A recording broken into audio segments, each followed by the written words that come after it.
Hey, how's it going everyone? This is Chris from Feldmann Imports. Today we're taking a look at a 2014 Acura MDX SH all-wheel drive. This one is gray.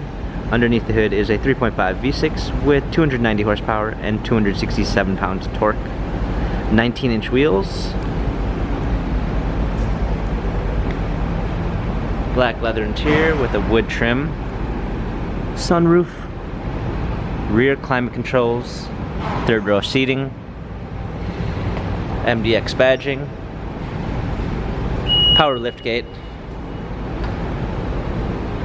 clean set of all-season and regular floor mats, fold down third row seats,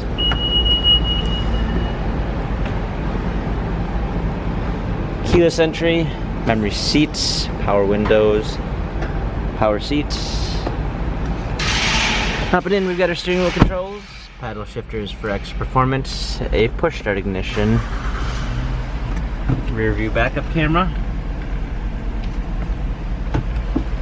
touchscreen media display, dual climate controls,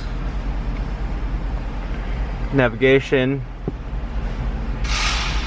automatic transmission. This MDX has 55,958 miles, Carfax and service records available online. If you'd like to view more photos of this Acura MDX SH, check out feldmanimports.com.